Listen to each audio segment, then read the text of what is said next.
We'll be right back. Next, is your diet advice dead wrong? You know you should cut down on fats. But now, a surprise. 90 million Americans could be at risk from eating too much pasta and potatoes. Let's not mince words. I mean, it's advice that could kill them, no? Michael Gillen with a warning about Syndrome X. Do you have it? When 2020 returns.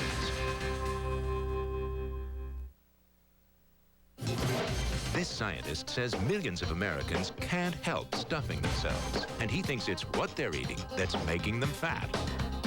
We're going to have a healthcare crisis of unimaginable proportions. A surprising theory about the foods you crave. When 2020 continues, after this from our ABC stations. If you've tried everything to lose weight and you still can't, this story is for you. For years, we've been warned to cut back on fat, and millions of people have been doing just that. But now, a surprising new theory is taking aim at some of the foods we've turned to, like pasta and potatoes. So how could they possibly be a risk to your health? Wait until you see what ABC News science editor Michael Gillen found out about some of our favorite foods.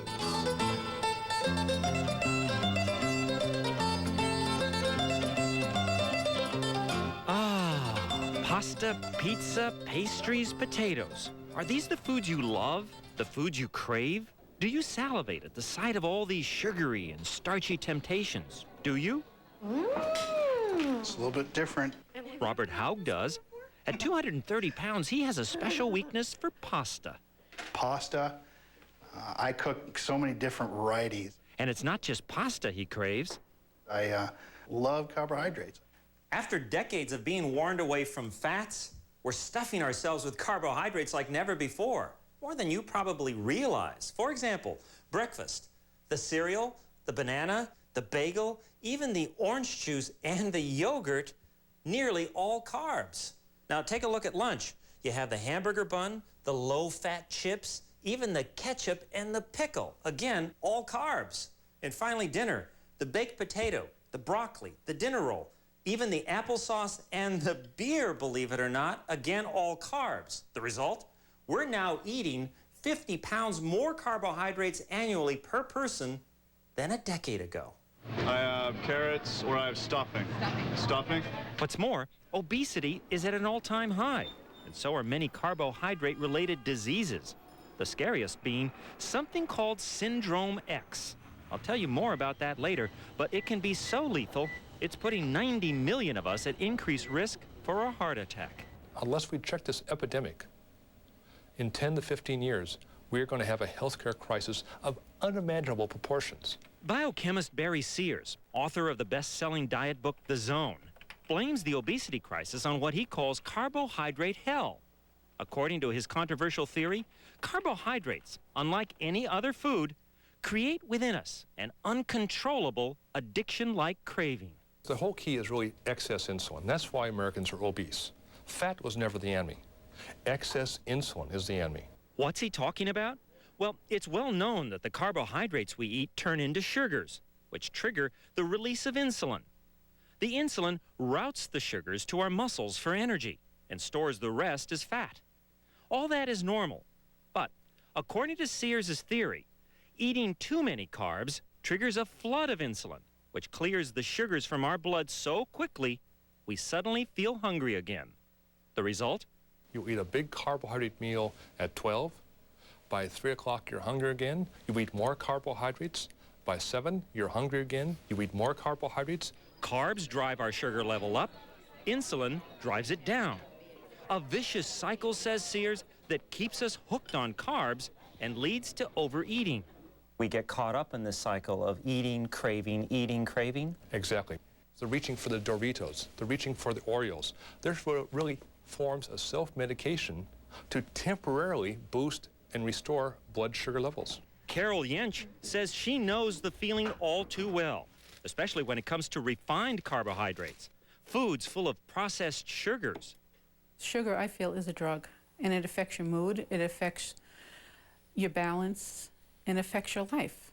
And it starts up a craving cycle, at least for me. Carol's story is not uncommon.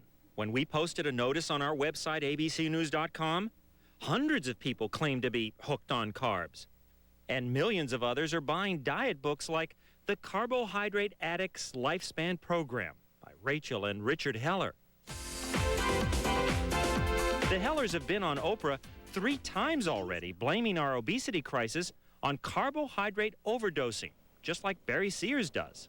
It may sound like a very compelling case, yet when we started asking around, scientists told us that food cravings are a complicated business. Are there truly trigger foods that cause people to overeat? Absolutely yes. Is there some predictable food that is a trigger for many people? The answer is no. Doctors Madeline and John Fernstrom run the Weight Management Center at the University of Pittsburgh. They study the causes of overeating and think Barry Sears is being too simplistic. Yes, they say, many people do crave carbohydrates, but then people crave all sorts of foods for all sorts of reasons.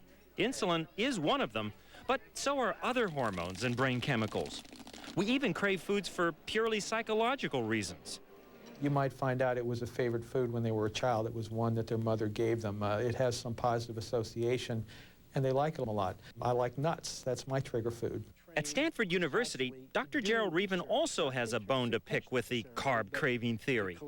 Reaven complains that his well-known research on insulin is misrepresented in the zone. The idea that insulin makes you fat, I never said that. The idea that carbohydrates make you fat, I never said that.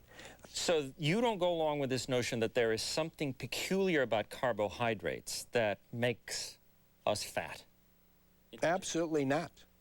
But having said that, Dr. Reaven says his latest insulin research does show that a high-carb diet can be bad news, actually dangerous, for people who have a condition called Syndrome X. Now, it isn't well known, but it can be deadly, doubling, even tripling your chances for a heart attack. Worse still, 1 out of every 3 of us has it, and many of us don't even know it. Like our pasta-loving friend Robert Haug. He's part of a Syndrome X study at Stanford. Right now, he's eating a meal deliberately loaded with carbohydrates. Afterwards, he has his blood tested to see how his insulin is reacting to the food. That's key, because if you have Syndrome X, it means that for some reason, your cells have become resistant to the effects of insulin. To compensate, your pancreas goes into overdrive, spewing out abnormally huge amounts of insulin to deal with the sugars that come from eating carbs. The more carbohydrate they eat, the more insulin they have to secrete. So their insulin levels are raging because their resistant body is trying to keep up with these carbohydrates that you're putting into the system, right? Absolutely. Those raging insulin levels trigger abnormalities in the blood that increase the risk of heart disease. Hey, Rob. Hi. I'm going to come in and talk to you about your results. After having his blood tested, Robert gets the news, and it's not good. Your triglycerides are elevated, so they're 425. In normal is certainly less than 200. Robert's triglycerides are dangerously high, and his HDL, good cholesterol, is very low. 2 characteristics of Syndrome X that leave him ripe for a heart attack. I don't think I expected it. You know, I went in saying I'm Superman. Okay. So it kind of put me aback a little bit. You guys hungry? Robin Howard can identify with Robert's plight. Several months ago, Robin, too, was diagnosed with Syndrome X. I was really surprised because there was no symptoms. I mean, I was completely surprised. At her worst, Robin was 45 pounds overweight. Though being overweight by itself doesn't give you Syndrome X, it does increase the odds. A lot of the eating I was doing, I wasn't hungry. I can't really explain why I was eating. It's just what I wanted to do. I think that's a little better than the last time. It is. Okay. Both Robin and Robert are told, cut way back on carbohydrates and increase healthy fats. The monounsaturated and polyunsaturated fats found in olive oil, avocados, almonds, and fish. Ideally, says Dr. Reaven, if you have Syndrome X, carbs should be less than half of your diet, not the 55 to 60% generally recommended by the American Heart Association. What it's saying is that the American Heart Association is giving out some really bum advice to lots of Americans. Well, I don't think they'd like me to say that, but I would say I think it's not the best advice for many people. But let's not mince words. I mean, it's advice that could kill them, no? It's advice that could increase the risk of coronary heart disease in patients who have the insulin-resistant cluster. In this statement to 2020, the American Heart Association agrees that their current dietary guidelines were not designed to meet the needs of people with existing diseases, such as Syndrome X, but that revised guidelines due out next June will remedy that. In the meantime, says Dr. Reven, if you have Syndrome X, you also need to exercise and lose weight. So 4 ounces and 150. That's pretty close. 6 months after being diagnosed, Robin Howard is doing it all, counting calories and cutting way back on carbohydrates. The result? She's lost 18 pounds and no longer has Syndrome X. It really surprised me that it only took that many pounds to really change my health, you know, and probably my future health. As for Robert Haug, one day he hopes to enjoy the very same success. I'm starting today. I have to do that. What you're looking at is a typical day in the zone for the average American female. So what about the rest of us? Well, Barry Sears says everyone can benefit from a low-carb diet.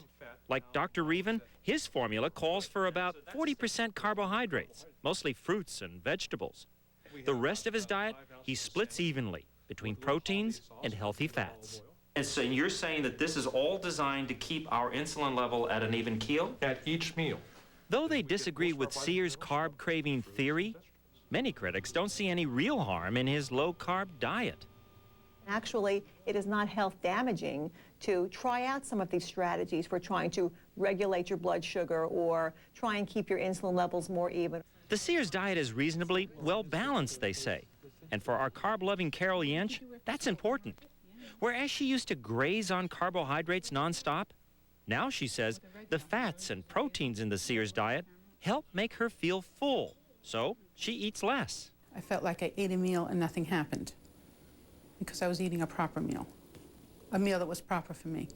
In just months, Carol's lost 10 pounds, and for the first time in her life, has lost her craving for carbs. Like a silence within me. It just stopped.